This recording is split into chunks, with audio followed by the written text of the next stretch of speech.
Hello friends, स्वागत है आपका यूजी की लाइब्रेरी पर।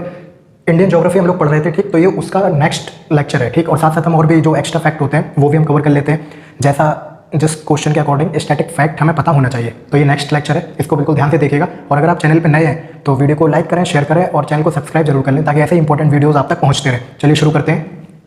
देखिए, भारत के कौन से राज्य जिनकी ना ही समुद्री रेखा है। इससे पहले हमने पढ़ा था कि भारत के कितने राज्य हैं जो समुद्री रेखा से टच होते हैं, यानी कि मैं कोस्टल जो बाउंड्री है उसकी मैं बात कर रहा था। तो कितने थे? 9।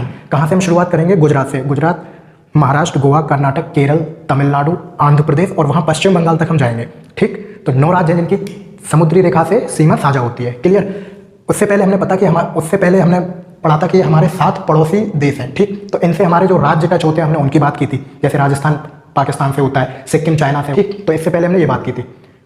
तो अब बात करेंगे, कुछ राज्य ऐसे भी हैं इंडिया में जिनकी ना तो कोई समुद्री रेखा है, यानी कि ना तो उनकी सीमा समुद्र से टच होती है, ना उनकी कोई इंटरनेशनल बाउंड्री है। इंटरनेशनल बाउंड्री का क्या मतलब ये कि ना तो वो किसी और देश से उनकी सीमा टच होती है और ना ही समुद्र से होती है। क्लियर। तो वो है मात्र ऐसे 4 राज्य। कौन कौन से हैं? हरियाणा, चंडीगढ़, मध्य प्रदेश और झारखंड। कितने? सिर्फ 4 ऐसे स्टेट हैं जिनकी ना तो कोई इंटरनेशनल बाउंड्री है, यानी कि ना तो वो किसी और देश से टच होते हैं और ना ही उनकी कोई समुद्री रेखा है, मतलब ना तो वो समुद्र के किनारे हैं, ठीक। इसको कैसे याद रखेंगे? देखो, जैसे ये 4 है, इसको ऐसे बीच में रफ कर दो तो ऐसे 4 ऐसे ही बनाते हैं। इसको ऐसे रफ कर दो, इसको सीधा कर दो H, तो ये बन जाएगा हरियाणा, ठीक। हरियाणा। इसको ऐसे रफ करके आप इन 2 लाइन्स को ऐसे मिला दोगे तो ये बन जाएगा M, दैट्स फॉर MP। फिर इसको आप ऐसे कर्व में कर देंगे तो ये हो जाएगा C फॉर चंडीगढ़। एंड इसको आप ऐसे मिला दो तो ये हो जाएगा झारखंड। तो यानी कि 4 स्टेट्स हैं, ठीक। चलिए शुरू करते हैं। देखिए, हरियाणा एक बार फिर से देख लेते हैं। हरियाणा, चंडीगढ़, मध्य प्रदेश और झारखंड। हरियाणा में है फरीदाबाद। फरीदाबाद में NHPC का हेडक्वार्टर है, national hydro electric power corporation, ठीक। तो कहाँ पे है? फरीदाबाद में। अभी हरियाणा में एक इंडेक्स रिलीज किया गया, पब्लिक अफेयर्स इंडेक्स, ठीक। उसमें जो बिग स्टेट, जो बड़े स्टेट है, उसमें हरियाणा फर्स्ट पे रहा है, ठीक। अगर बात करेंगे तो छोटे स्टेट में कौन है, तो वो है सिक्किम। क्लियर। अच्छा, ये पब्लिक अफेयर इंडेक्स ये बताता क्या है कि उस राज्य में कैसी गवर्नेंस काम कर रही है, रूल ऑफ लॉ कैसा मेंटेन है, करप्शन पर रोकथाम लग रही है या नहीं लग रही है, लोगों की जो सुनवाई है, जो लीगल जस्टिस है, उन्हें वो मिल रहा है या नहीं मिल रहा है। तो इन सारे मुद्दों को ध्यान में रखकर पब्लिक अफेयर इंडेक्स बनाया जाता है, जिसमें हरियाणा टॉप पे रहा है, ठीक। अच्छा, हड़प्पा, आपने हड़प्पा सुना होगा, ठीक। तो Harappan culture museum, Harappa culture museum, ये भी कहाँ बनाया गया है? हरियाणा में बनाया गया है। क्योंकि आज से 5000 साल पहले का जो सिंधु घाटी सभ्यता थी, इंडस वैली सिविलाइजेशन जिसे हम बोलते हैं, वहाँ उनके बारे में जानने के लिए, ताकि लोगों को और पता चले कि वहाँ पे लोग कैसे रहते थे, कैसे अपने दिनचर्या व्यतीत करते थे, ठीक। कैसे खाते पीते थे, किन चीज़ों का व्यापार करते थे, घर उनके किस तरह के थे, तो उनका सारा कल्चर हमें पता चल सके। तो उन्हीं के कल्चर के जानने के लिए एक म्यूजियम बनाया गया, वो भी हरियाणा में, ठीक है।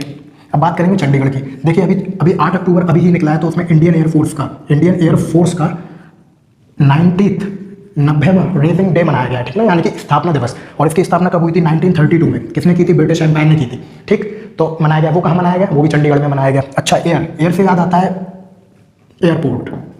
तो अभी चंडीगढ़ एयरपोर्ट का नाम बदलकर शहीद भगत सिंह किया जा रहा है, ठीक। जिसके लिए पंजाब और हरियाणा दोनों राज्य की जो गवर्नमेंट है उनसे अप्रूवल ले लिया जा चुका है।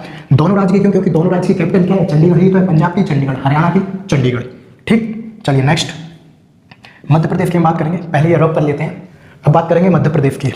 तो मध्य प्रदेश की कैपिटल आप जानते हैं भोपाल है। इसके जो CM है वो है शिवराज सिंह चौहान और इसके जो गवर्नर है वो है मंगू भाई पटेल, ठीक। अगर MP की बात करें तो MP में भी इंडिया का पहला ऐसा राज्य है जिसने MBBS की पढ़ाई, यानी कि जो डॉक्टरी की पढ़ाई है, वो हिंदी माध्यम में शुरू कर दी है, ठीक। तो एक तो आप ये फैक्टर याद रखेंगे कि MBBS की जो बुक्स हैं, यानी कि जो मेडिकल की पढ़ाई है, वो हिंदी माध्यम में भी हो सकती है। वो कौन सा ऐसा पहला राज्य जिसने ये लागू कर दिया है? वो है मध्य प्रदेश, ठीक। MP में ही अभी लाइट बैग पॉलिसी लाई गई थी, ठीक। Light weight for school bag. इसमें क्या है, बच्चों को सप्ताह में एक दिन विदाउट बैग के स्कूल जाने के लिए अलाउ कर दिया था कि आपको बैग ले जाने की कोई ज़रूरत नहीं है। साथ ही जो डेली बेसिस पे आपका जो भी टाइम टेबल है, उस बेसिस पर आप अपने बैग को अगर स्कूल ले जा रहे हैं तो उसमें भी रिड्यूस किया गया है बैग का लोड, ताकि बच्चों के कंधों पर ज़्यादा बस्ते का, यानी कि बैग का बोझ ना रहे, ठीक। तो यहाँ पर बच्चों के लिए एक सही योजना लागू की गई। नेक्स्ट, अभी हाल ही की बात है, कूनो नेशनल पार्क में अभी 8 चीता लाए गए। कहाँ से लाए गए? नामीबिया से लाए गए, ठीक। Kuno national park. अच्छा, नेशनल पार्क से याद आता है अभी वीरांगना, MP का 7th वीरांगना दुर्गावती टाइगर रिजर्व।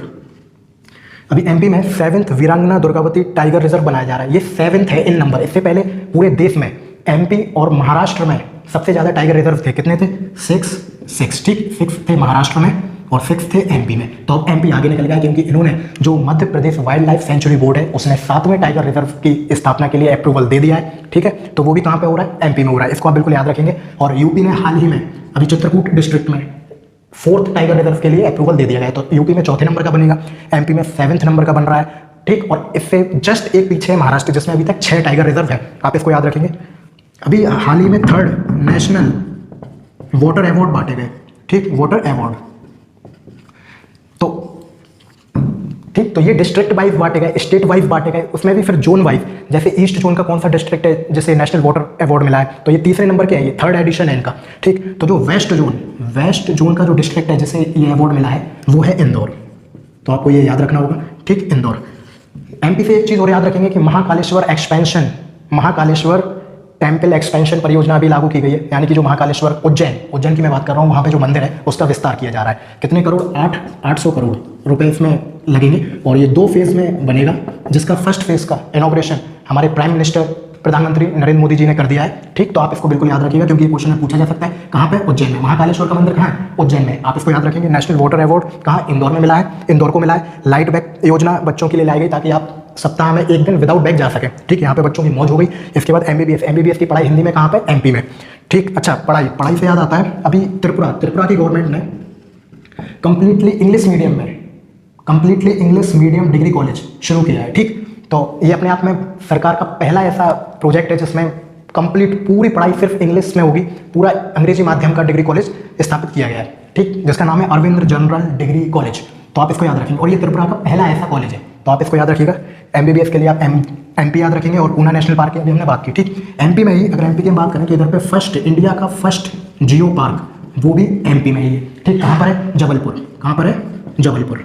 तो आप इसको भी याद रखेंगे, ठीक। अच्छा, 3rd नेशनल वाटर अवार्ड की हमने बात की, तो अगर इसमें आपको 3rd नजर आ रहा है तो 3rd से आपको 3rd यानी कि 3 और याद रखना है। क्या याद रखना है, एमपी में भी हाल ही में 3 जगहों के नाम बदले गए। एक तो होशंगाबाद, ठीक, होशंगाबाद, जिसका नाम रखा गया नर्मदापुरम। क्या रखा गया, नर्मदापुरम। एक है शिवपुरी का नाम क्या रखा गया, कुंदेश्वर धाम, ठीक। एक है बवई जिसका नाम क्या रखा गया, मखन नगर, ठीक। तो इन सारे फैक्ट को आपको याद रखना होगा। अब बढ़ते हैं आगे झारखंड की। तो देखो, झारखंड अभी एक रिपोर्ट आई है, ठीक। तो झारखंड में सबसे ज़्यादा अंडर एज गर्ल्स की शादियां होती हैं, मतलब अगर पूरे कंट्री की अगर हम बात करें, अभी भी अंडर एज का मतलब होता है 21 साल से पहले। अभी कोर्ट, पहले लड़कियों की जो शादी की उम्र थी क्या थी, 18, लड़कों की क्या थी, 21 थी। फिर अब सुप्रीम कोर्ट ने क्या कर दिया कि लड़कियों की जो मिनिमम एज होनी चाहिए शादी के लिए वो है 21, यानी कि 21 से पहले अगर शादी हो रही है तो अंडर एज कहलाएगी, ठीक। तो झारखंड हाईएस्ट परसेंटेज है जहां पर लड़कियों की शादी 21 साल से पहले कर दी जाती है। झारखंड के बाद इसे जो फॉलो कर रहा है वो है पश्चिम बंगाल में भी मोस्टली लड़कियों की शादी 21 साल से पहले कर दी जाती है, ठीक। अच्छा, झारखंड की कैपिटल क्या है, रांची। झारखंड की कैपिटल क्या है, रांची। पूरे भारत में एकमात्र ऐसी कैपिटल जहां से कर्क रेखा होकर गुजरती है, ठीक। कर्क रेखा भारत में कितने राज्यों से होकर गुजरती है, 8 राज्यों से, ठीक। उसमें भी ऐसी कौन सी राजधानी है किसी राज्य की जहां से कर्क रेखा गुजरती है, तो वो है रांची। इसको आप याद रखेंगे, ये रेलवे में पूछा जा चुका है।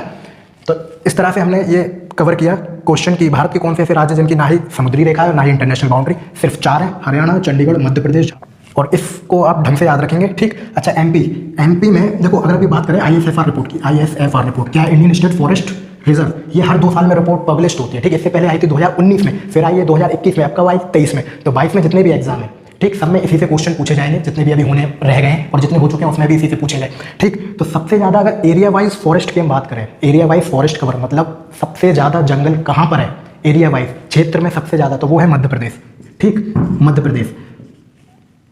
उसके बाद क्या है, अरुणाचल प्रदेश, उसके बाद छत्तीसगढ़, उसके बाद उड़ीसा और उसके बाद है महाराष्ट्र, ठीक। इसको कैसे आप याद रख सकते हो, एक सेकंड, इसको आप ऐसे याद रखिए, मध्य प्रदेश, अरुणाचल प्रदेश, छत्तीसगढ़, उड़ीसा और ये रहा महाराष्ट्र, ठीक है। आपने एमकॉम तो सुना ही होगा, मास्टर ऑफ कॉमर्स, तो एमकॉम याद रख लीजिए, ठीक, मैकॉम।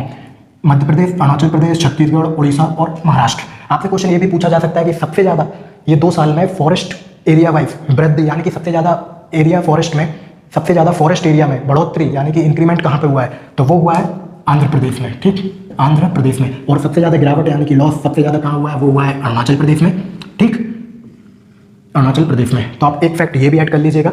और वीडियो अगर पसंद आए तो प्लीज़ इसे लाइक करें, शेयर करें, चैनल को सब्सक्राइब जरूर करें और फ्रेंड्स के साथ शेयर करें। ऐसे इंपॉर्टेंट वीडियोस आप तक पहुंचते रहेंगे। मजे मजे में हम लोग पूरी ज्योग्राफी कंप्लीट करेंगे, हिस्ट्री कंप्लीट करेंगे, इंडिया की पॉलिटी कंप्लीट करेंगे, करंट, स्टैटिक, सारे जितने भी पोर्शन है जो कॉम्पिटेटिव एग्जाम में पूछे जाते हैं वो सारे कवर करेंगे हम ऐसे ही। Thank you so much.